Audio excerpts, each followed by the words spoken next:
All right, we're on the Lisa B. Sportfish boat out of Lighthouse Point. Captain Mark Danley runs the boat.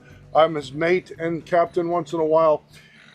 Standing with Nick, talking about maintenance on reels. Everybody's got a certain style. Everybody likes certain types of sprays. And a lot of people don't use anything because we fix reels at the store all the time where people don't really truly maintain their reels. I had a lot of questions when it comes to spraying stuff on a reel. You know, is there one better than the other? Should I be spraying silicone on these? Yeah, you know, and another thing I want to ask you, and I'm going to kind of fire through questions to Nick and let him do the talking. But to me, understand, taking care of the tools of the trade that you have on a boat is everything. If your stuff isn't working right or it's not correct and you lose a fish, remember, we're in the fishing business. People pay us to fish. So if we fail on the tackle end, that's completely on us. So I'm going to fire you some questions and we're going to rock. That's it.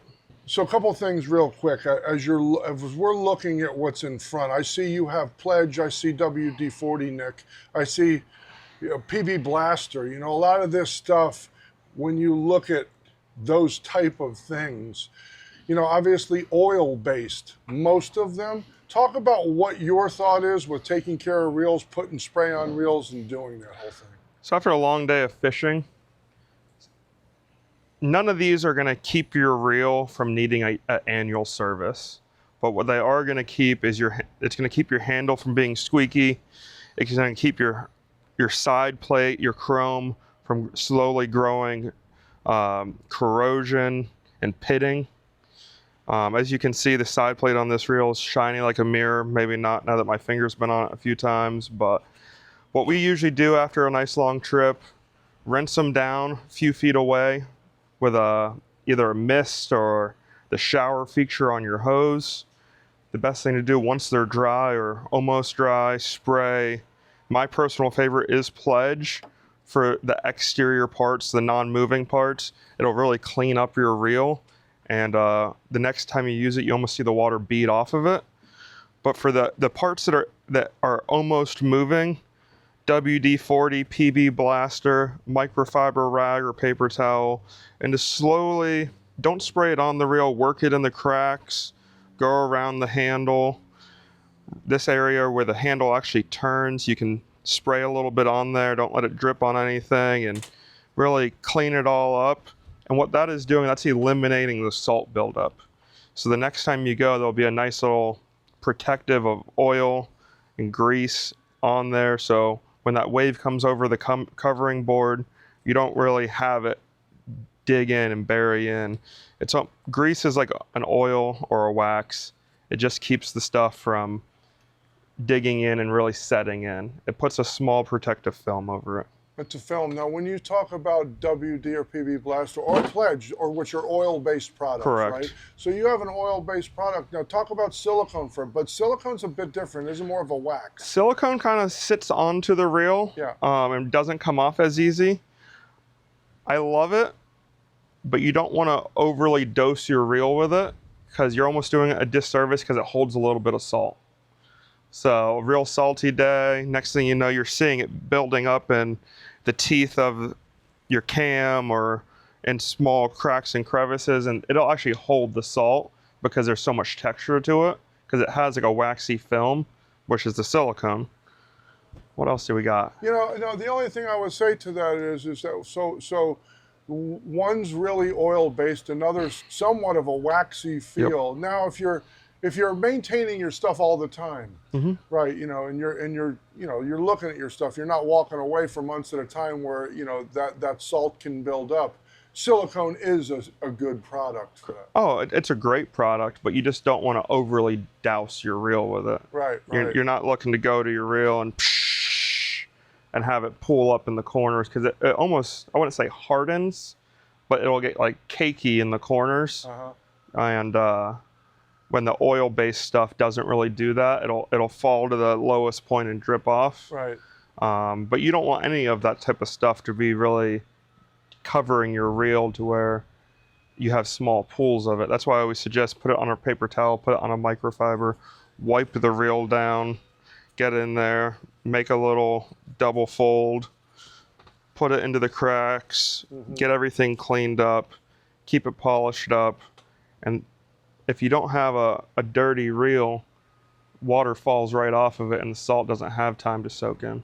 Right, but in those crevices that you're talking about, like Yes. where you have the reel sitting right there, that water can pool in there and can kind of stay in there. Oh, it will. So really, what you're saying too is when you're washing it down and you're spraying it down with a a light spray, Yep. you turn the reel over. Do you, like, when you're going to dry it off, you pick it up and you make sure that you're getting the excess water out of those things? If you're not hand drying it at the end to keep your water spots off all your metal, make sure they're positioned in an area to where they're not pooling.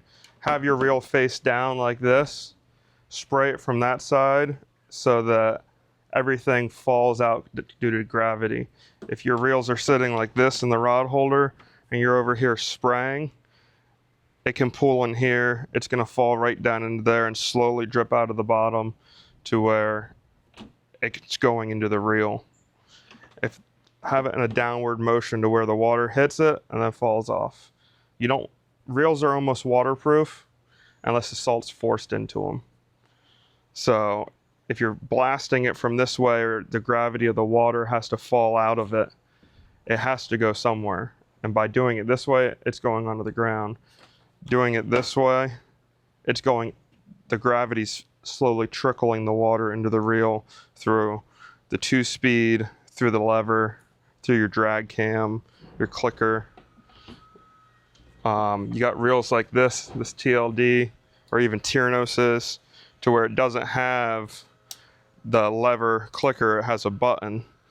And if it's angled down at all, that's a pull, that's a bowl. And there's a 1/4 inch hole under this clicker, and the first place it's going right onto your drag. It's going onto your spools, going onto your shaft. So you have a bunch of reels laying on the grass like this, rinse them down. The only place that water is going to drain into is your reel. And the purpose of that is getting the salt off, but now you're just putting it in.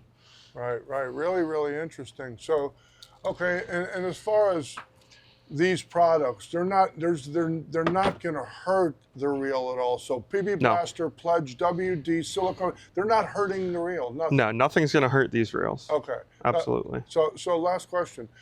In terms of those products, if I wanted to wipe down my rod, Yep. okay, is any one of those better than another to wipe the fiberglass rod down, the rod itself? You can either use insulator wax. I believe the company is called Colonite. Right. That would be the best thing to do because there's no oils or grease in it. Right. Pledge will make your rod look very good, but it's not healthy for the epoxy. Okay. On a newer rod, you can kind of get away with it, but Pledge, if you have cracks where the foot of the guide is, which is very popular, anything with an oil base in it, if it gets in between the thread or the rod blank and the epoxy, it'll cause them to debond. Gotcha. Epoxy does not stick to oils. Gotcha. So it's not good. I got you. So Yeah. in most at the foot of the guide, most resin is cracks there for the fiberglass, Correct. and then that'll seep in there and then cause failure. Oh, well, you'll see your guides rust faster under the thread Gotcha. because that oil isn't coming out, and all it's doing is debonding the epoxy and the thread from the blank. Yeah. And it can't hold together, and you'll see bubbling and cracking, and it'll be a trickle effect, but it'll just slowly get worse. Understood. All right. Very good. I think it's really, really cool. So cliff notes for the whole thing would be: take your time. Take your time. You spent a lot of money on your tackle, thousands of dollars.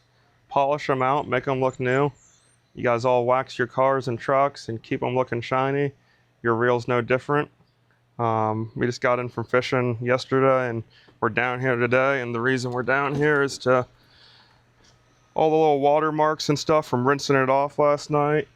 We're going to polish it all out and let this stuff last for the next 10-15 years of using it. Keep it looking good. Little pieces of corrosion that built, get it off. Don't let the trickle effect happen of your stuff looking crappy after a few years of owning it. Keep pride in your tackle. 5, 6, 7, 8. We want to smell that nasty. They say what? That's gross. That's nasty. He's Pastor T and the place to be. I'm RJP from the LHP and we're bumping. This song's for you. This ain't the frickin' life crew, it's a dance. So get off the grass, put on a nasty bait,